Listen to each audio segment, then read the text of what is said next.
After so many months of announcements and events from Microsoft, Google, and OpenAI about all the ways that generative AI is the best thing to ever happen, which will measurably improve all of our lives, this week it was Apple's turn. Apple's annual Worldwide Developers Conference, or WWDC, is similar to Google I/O in that it comes several months before the big fall events where the new hardware is unveiled, and that it's for third-party developers as much as it is for consumers. Yeah. Both Google and Apple's events have generally consisted of lots of fairly minor updates and improvements, along with some tastes of what's to come. But this being the year of AI being forced upon all of us against our will, Google's event last month and Apple's event this week were very, very, very, very, very AI focused. And they were rewarded with a pop in their stock immediately afterwards, showing that this is behavior that only gives them wins. You got to do it. If you don't do it, stock goes down. Ugh. So there was, of course, some non-AI stuff as well. Tim Cook stood on Apple's roof and told us about big breakthroughs like the iPad finally getting a calculator app and Apple finally having its own password manager. Two things that every Android user found incredibly funny. To be fair, there's a calculator on the iPhone. Right. Yes. But why would you ever need to do math on the iPad? It's been 15 years and apparently it's time. I guess so. There were also lots of new updates for Apple Vision Pro, meant to make it seem more useful and appealing to people who find it hard to justify spending $3,500 on a VR headset. And guess what?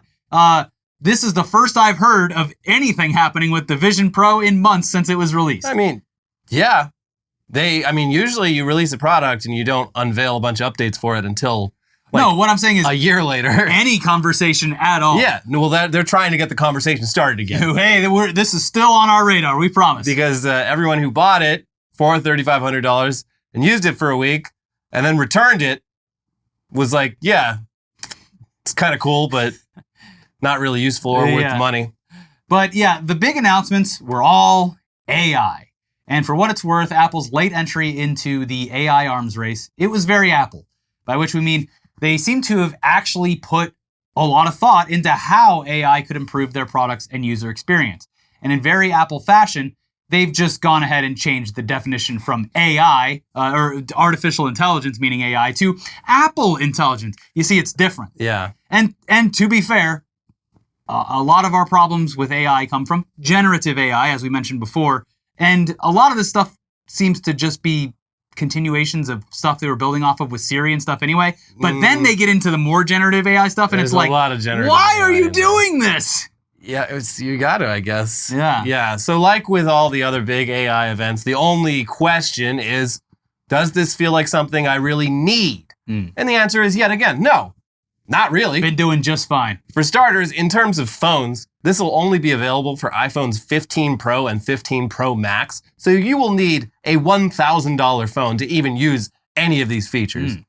At a time when there's less and less reason to replace a perfectly good phone, this is a clever way to get people interested in upgrading. But it's also for practical reasons, because running AI processes on a phone is very processor intensive. We'd be very curious to see how all this stuff affects battery life, even on these high-end iPhone models. Which is funny because that's the one thing that every consumer actually cares about. Yeah. Whoever can make a battery that actually lasts all day, that's the phone everyone wants. Yes, they want long battery life. All this other shit is fluff. They're making their own emojis with all kinds of shit added to it, and their battery's just burning in the background. Yeah. But anyways, what are these new features? So yeah, a lot of this stuff is clearly just Apple playing catch up with Microsoft and Google with features like using AI to help write your emails so you sound like less of an idiot, or voice searching your photo library for really specific photos, which I will admit is one thing that Apple does fucking suck at compared to Google. I mean, even in Google, it's not particularly great. But also, this is a feature, I am not a woman. I don't take 10,000 photos every time I leave the house. When I'm looking for a photo, not a lot of scrolling involved. But if I had a much larger photo library and I wanted to be like, find a picture of me at this place wearing these clothes with these other people, like, I'm like, yeah, that would be pretty fucking useful. I get it. And there's also dumb crap for children and old people, like being able to, generate ugly, cartoony images of yourself and your friends, or just invent new emojis, which people will use for 5 minutes and then forget about and never use again. Yeah, I'm excited for all the group chats I'm in where it just shows up as shared an image. And I'm left to just assume that it's ugly and dumb. Yeah, you're But safe I don't to do have to so. actually look at it. But where the potential for actual usefulness comes in is with Siri, which a decade ago seemed like a halfway decent way to shout things at your phone and have it actually respond appropriately. Lately, it seems pretty inadequate, obviously. Siri and similar voice assistants have never been particularly important features for us, but a more modern AI-powered Siri living in your phone with access to all the stuff on your phone, it seems like it could be pretty useful. In certain situations. Yeah, here's TechCrunch. Thanks to Apple Intelligence, Siri, which has a revamped look, including a new icon and glowing indicator light around the edges of a device's screen, can now handle stumbles in speech and better understand context. You can now also type to Siri, and it can answer questions, including questions about how to use your iPhone, iPad, or Mac. Soon, Siri will become even more capable with on-screen awareness and the ability to take action in and across apps. So you can ask Siri to, for example, make this photo pop, and then add this photo to another app. During the WWDC keynote on Monday, Apple gave the example of Siri finding a photo of your license, extracting your ID number, and entering it into a web form for you. So yeah, I mean, in certain situations, you can see how this could save you some time. Siri has access to all your emails, texts, calendar, notes, and other apps, and so it can quickly complete tasks across different apps in ways that would require a lot of like swiping and searching and highlighting and copying and pasting otherwise if you were to do it yourself. Yeah, the one thing that I use it for on a consistent basis is making calendar events or reminders. It's just easier. Yes. You tell it, mark a calendar for this thing at this time at this place, and Done. It saves your thumbs some work. Well, the new AI series seems particularly useful for tasks within your phone using information contained within your phone. And for everything else, Apple just straight up outsourced to OpenAI. I think this is brilliant. So when you ask Siri a question, it can determine if it's a question more suited to ChatGPT's particular set of skills and hand over the question. And I would assume hand over a lot of the battery-draining processing power. Yeah. And it literally, I do like that it says, hey, we're going to hand this over to ChatGPT. This is Siri, I'm stepping back. And we have nothing to do with it. If this thing we tells wash you to our hands of whatever comes next. Glue on a pizza? Not our fault. Yeah, we didn't tell you that. Siri would never try to poison you. So yeah, it's honestly kind of clever because the general knowledge-based questions that ChatGPT will presumably take the reins on are also the types of questions most likely to result in bad answers. So when it inevitably tells lies, Apple can just blame OpenAI. Yeah. Smart. And another feature that seems like it could be really useful in certain situations is being able to record and transcribe phone calls. To prevent anything illegal, the phone does announce that it is recording.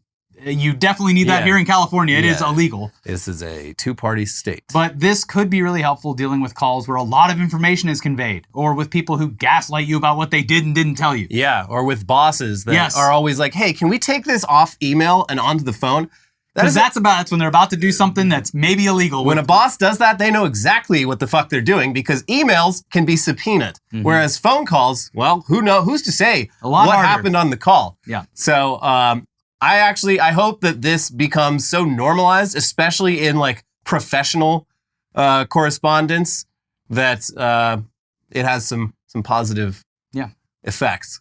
I wouldn't really use it because I don't really get. I don't have a job that requires me to talk to people really on the phone or even, like a lot of this like the stuff with like emails, like Siri or whatever, the Apple Intelligence. It sounds like if you use Apple Mail, it does a really good job with searching your emails for relevant information, which is increasingly something that I'm like, if Google could just figure that one thing out, Gmail would be saved. Because currently it sucks so much.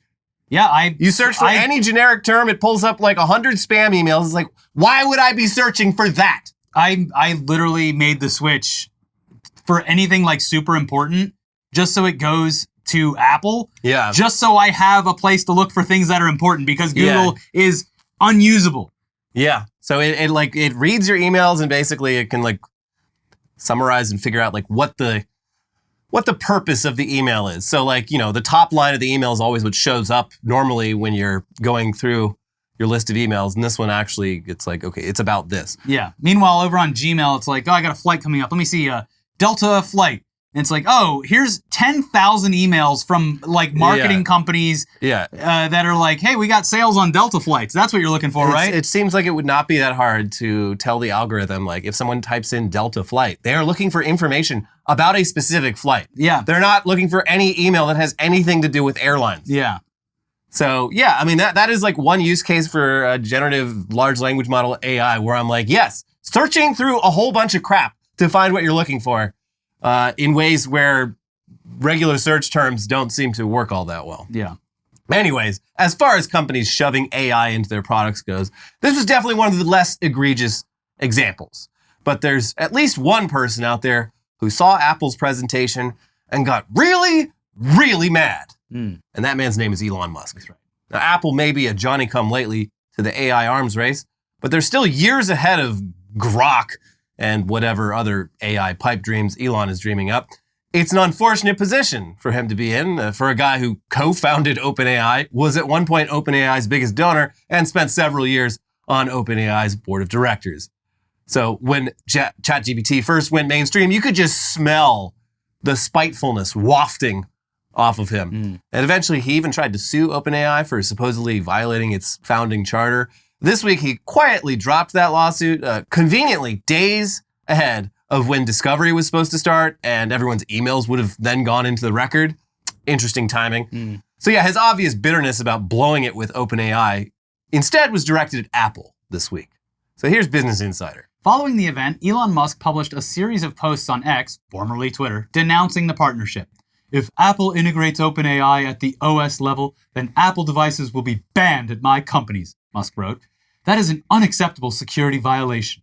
He said that if Apple moved forward with the OpenAI integration, anyone visiting his companies would have to store their Apple devices in a Faraday cage, a type of container that blocks electromagnetic transmissions. Musk said in his post that he was concerned about Apple partnering with a third-party AI that it doesn't understand and can't themselves create. The billionaire added that it was patently absurd that Apple isn't smart enough to make their own AI, but could ensure OpenAI would protect user security and privacy. Apple has no clue what's actually going on once they hand your data over to OpenAI, Musk said, without adding any evidence to back up his claim. They're selling you down the river. Now, as to the substance of Musk's complaints here about OpenAI and data privacy, we have no dog in this particular fight. In fact, let them fight. But it seems like he's making some pretty wild assumptions about Apple, a company that has historically made user data a priority and also did dedicate a whole section of Monday's presentation to these exact types of security concerns. Yes. Also, I feel like he didn't even watch the presentation because he seems to be under the impression that Apple's entire AI ecosystem is ChatGPT powered when that is just one little extension coming out of it. Yeah. But all that aside, yes, Elon, we agree. You should ban your 155,000 employees at all your various companies from bringing iPhones and MacBooks to work. This is a great idea. And also, as Engadget suggests, why stop at just banning Apple devices? Surely the apps his companies make for iOS are in jeopardy as well. So why not pull the apps for X, Tesla, and all the others from the Apple App Store? That would offer even more insulation against the threat of OpenAI, would it not? And yeah, these are all great ideas. If you hate Apple so much, I mean, I don't understand. You gotta just pull the plug, Elon. I don't understand why he would. I get it because he's dumb, but like, how would he not extend this to Android phones as well, which like you can kind of do anything with? Yeah, you can run ChatGPT on anything. Anything. Yeah. You know what I think? I think he's developing the X phone, and I think he should pour all of his resources into making the X phone because it's absolutely going to work out the exactly everything phone. Exactly how he thinks in his mind. That's how it's going to work out in real life.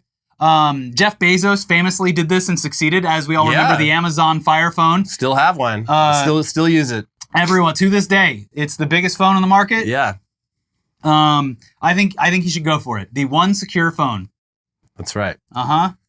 Anyways, while this particular tantrum seems mostly driven by spite, it also, no surprise, was an opportunity for Elon to do what he does best. Get his fanboys all hyped up over some promises, in this case, the promise of an X phone. Oh, he did do it. Okay, great. Yeah. The idea of Elon making his own Tesla phone or X phone to compete with the iPhone pops up every few months, mostly via posts from his fanboys literally fantasizing about it. And he always makes sure to reply cryptically and get people even more excited about this thing that is definitely going to happen. It's totally in the works. Now, this time it was a dude who previously ran for governor of New York and got 1% of the vote, posting, calling it now, X will partner with Samsung to manufacture an X phone. It will look better than any of these that I just hacked together. X OS will be open source to assure user privacy is protected. The phone will be optimized for the X app, of course. It will also seamlessly integrate with Tesla cars and robotaxis, Optimus robots, Boring Company transit systems, and Neuralink devices. Direct connection to Starlink will be included, but not as useful as most expect. Small chance Starlink starts acquiring third-tier cell phone companies and augments their 5G networks with Starlink-connected towers in rural areas, and perhaps at Tesla supercharger stations. To which Musk replied, "It is not out of the question." Yeah, okay, buddy. This is literal fan fiction. That is, yes. I was just going to say he's... Like, the non-existent X phone will... do all these things. It will pair seamlessly with all these other non-existent Elon Musk products. The tunnel transportation system, the Neuralink chip in your head. It's all happening on X phone. I do love, as just tossing in the air of believability, he negged it a little bit. The way might not be good at this one thing, but if he does these certain... Now, I'm not saying it's going to be a perfect phone. I don't this want phone anyone that doesn't exist. Don't you dare accuse me of just mentally sucking off Elon Musk at every given opportunity. Like, it won't be perfect. It will have its faults. I love it. Do it, Elon. It's like every time Apple makes an announcement and Elon makes some sly remark about it, people are like, "Oh shit, he's going to do it. He's going to make the X phone." How hard could it be to create an entire mobile operating system from scratch as well as hardware to run it? The guy made cars, so it's pretty much the same thing. It's literally just because I'm reading Darkwire right now, but this feels like a honey trap in the making for like a bunch of governments that he owes a lot of money to. Yeah. Giving a phone to the users of X, I'm just saying I wouldn't fucking use it. Yeah, I mean, anyone who's buying this obviously has crypto. And this is a great way to steal that crypto. It's just going to be, the battery life is just going to be drained because it's mining in the background constantly. Yeah. And learning everything from you so that Grok knows how to speak like a normal human boy. Mm-hmm. Grok will be a real boy someday. Yes. Anyways, another reason for Elon making all these headline-generating statements about iPhones and X phones this week might be to distract attention away from some other Elon news that's a bit less flattering towards him. The Wall Street Journal, they published a long article on Tuesday that specifically delves into Elon Musk's relationship with women at his many companies. So you remember that SpaceX flight attendant a few years back who said that Elon showed his dick to her and offered her a horse in exchange for sex? Doesn't really seem like it would be an isolated incident. When you're at the stage of doing something like that, it's just not something that comes out of the blue. Yeah. You got to work your way up to that. And yeah, it turns out, according to this article, Elon has a long history of trying to bang his employees and or ask them to bear children for him, and in at least a few cases, actually succeeding. Elon Musk is the first one to say it's a numbers game. It really is. Yeah. The main focus of the article is an unnamed woman 20 years younger than Musk who he had a sexual relationship with following a SpaceX internship, and prior to her being hired to a job at the company that multiple people seem to have thought she was underqualified for. Here's a sample of how all of that went. He would text her, like a lot, said one of the friends. When she didn't respond to a nighttime invitation to come over to his house, Musk texted her name repeatedly, the friend recalled. About half a year into her job, the woman received another invitation from Musk to come to his house, according to a text exchange reviewed by the Journal. "Come by," he wrote. When she didn't respond, he peppered her with more text. "Look, it's either me or 6 a.m. exercise, smiley face. Just finished the Model 3 production call. It's definitely going to be hell for several more months. Are you coming over? If not, I will probably trank out. Too stressed to sleep naturally." When she still hadn't responded, he wrote, "Probably best if we don't see each other." Yes, I will be the one that claims that this relationship is over. He's doing the Jon Favreau on the phone from, what was that movie? Swingers? Yeah. Oh, one more thing. One more thing. Are you coming over? I'm so needy. I just bought all this new anime. Also, apparently they bonded over anime. A glaring admission here of needing tranks to go to sleep. Yeah, no, that's... this is Michael Jackson. Yeah, most people don't need tranquilizers to go to sleep. But. Yeah. But Elon does, and he's got a prescription for it. And he definitely doesn't abuse his ketamine. Yeah, and I mean, I already brought it up, but there certainly hasn't been a recent, somewhat recent, historic moment where a doctor-prescribed sleeping regimen ended poorly. Well, it continues. The woman texted him in the morning. Oh man, I'm sorry. I'd already fallen asleep. I've been a late night person most of my life, but have been trying to switch over because it seems responsible. TBH. Sorry I crashed last night, she wrote. Later that day, she shared the text exchange with a friend. Dude, not gonna lie, the fact that I have mild society anxiety resulting from imposter syndrome definitely makes this job harder, the woman wrote in a text. And that's definitely exacerbated by Elon's behavior. I was wondering about that, her friend responded. So badly, she said. I mean, if hanging out with him stresses you out about work, maybe you might want to let things chill. I don't know. Well, I mean, I think he broke up with me this morning. If I interpreted that last text, laughing emoji, she wrote. She then sent her friend a copy of Musk's string of messages asking her to come over.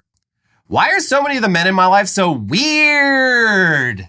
She wrote. Then there's this part about Elon pestering an employee to let him impregnate her.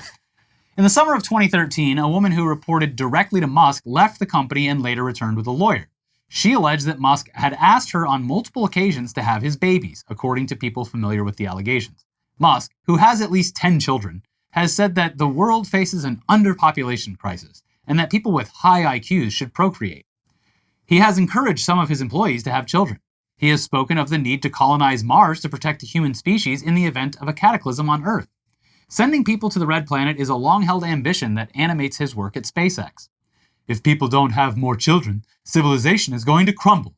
Mark my words, Musk said in a 2021 interview with the Journal. But the woman at SpaceX declined Musk's offer. She had continued working for Musk after he asked her to have his children, but their relationship deteriorated. Besides the baby allegations, Musk had denied the woman a raise and complained about her performance, according to people familiar with the matter. The woman received an exit package of cash and stock valued at more than $1 million, according to the person familiar with the agreement. Let's keep this baby talk to... All right, I'll throw in a horse, but I don't do this for just anybody. One horse. A good one, though. Yeah. Racehorse. Good stock. You can milk that horse's cum, and that's a steady source of passive income. Yes. Or if you're Turning Point USA, you can milk a bull. That's right. Have you seen that t-shirt? No. Well, I'll bring it up on News Dump. We'll save the fun jokes for News Dump. Okay. Yeah. Anyway, yeah, it's an interesting article. It really paints a picture of a guy who, at the very least, seems to have completely ignored the memo and the, I presume, the clear-cut HR guidelines at his companies about trying to seduce your underlings at work. And none of these employees that he had sex with did so against their will. And in fact, they seem to have used him as much as he used them, at least in the short term, for career advancement, or at least they tried to. But there was very clearly a power imbalance at play, and that's why this kind of thing is frowned upon. And yeah, the baby stuff, that's just fucking weird. Yeah. The man is obsessed with populating the world with his offspring. It's very bizarre. Also, it's eugenics. Yes, also, no, he's clearly like, we need more white babies. Yes, because, birth rates are, on a global scale, not a fucking problem. Not at all. People are having plenty of kids. White people in America having fewer kids than historically because of dual incomes and whatnot. So what's the problem? Fewer white people? That's what he's saying. I think that's what he's saying, which, if that's what he's saying, he's a fucking Nazi. But what else is new? But yeah, if things continue to get worse for Tesla, we wouldn't put it past him to just start selling his sperm to the highest bidder. Lord knows plenty of Elon stands out there would gladly impregnate their wives with it. Yeah. It's not my son, but it's even better than if it was my son. It's Elon's son. That I will protect. Sweetheart, you're gonna have to take the hit on this. We're having Elon's baby. Yeah. Babe. Wake up. Wake up. I got Elon's semen right here. You know how I bought like a Cybertruck with the money we were supposed to spend on our kids' college? Well, think about this. I impregnate you with Elon's cum. We have a kid that doesn't need college money because he's got the IQ points from Elon. He gets a scholarship. Now, they say that we're supposed to do this in a lab, but I would rather lather myself in Elon's presence and try it that way, at least a couple times. And I want to taste it, too. I just want a little sip. So make sure you save a little bit for old me. That's going to get taken out of context. I think it's going to be taken in context. I was playing the role of an Elon stan. Oh, okay. Yeah. That's right. There's no out of context there. It's exactly what you said, though. Sure. Anyways, Hunter Biden's probably going to prison. Or not. Who dare? I don't know. That happened this week. Yeah. I didn't really look into it, but... seems like he's guilty. You know, as a true blue lib, I am so dang upset that my hero, Hunter Biden, has been unfairly persecuted by the U.S. government. No, I don't fucking... Who cares? I did love that they immediately did the flip memes of where, like, it's Hunter Biden and Jesus. Like, they came for me, too. Yeah. Like, all the Trump ones, they just immediately flipped with Hunter Biden. Yeah, I don't think anyone cares. He definitely did that shit. So yeah, who gives a fuck? I don't fucking care. Straight to prison. Yeah, if anything, it's just, like, all of their, like, the line they've been trotting out for, like, the last forever is just like, oh, yeah, Hunter Biden can do all this stuff just in front of everyone and get away with it. Biden's DOJ just clears the path for the DOJ. So Biden's DOJ has convicted Joe Biden's son, I guess. Makes sense. I don't know. I don't think anyone's mind is going to change, but that happened. Mm-hmm. Anyways, so lock him up. We'll have plenty more on News Dump. There's other stuff going on, including Turning Point USA, milking bulls. I don't like that because bulls don't have udders. They got dicks and balls. Yeah. And the ad that sells that shirt is really something, with the implication that is a bull on the shirt. That's like a joke from the movie Kingpin. It is Kingpin, out 25 years ago. Yeah. I got up early and I milked your cow. And he's took like, a while to get her going. We don't have a cow. We have a bull. Yep. They did the Kingpin joke. Anyways, if you somehow missed it, we played a little bit of greatest hits of our own. We went back and looked at all the times that Trump has hated sharks, including his most recent outburst about sharks.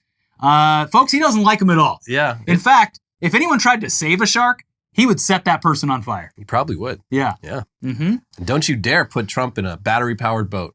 No. Oh, God. You'd hate to see how angry he gets. It's going to attract all the sharks. Exactly. Also, Rudy Giuliani got his mugshot taken. Did a little perp walk. Looking good. He's still looking good. Looking good, Rudy. Thumbs up. So we do have that video, and of course, Alex Jones crying a whole bunch. We have both of those ready for you to watch right here. Check them out. We'll be back soon with News Dump. In the meantime, make sure you like the video. Like the video, hit the join button, do all that fun stuff, and we'll see you soon. Bye. Bye.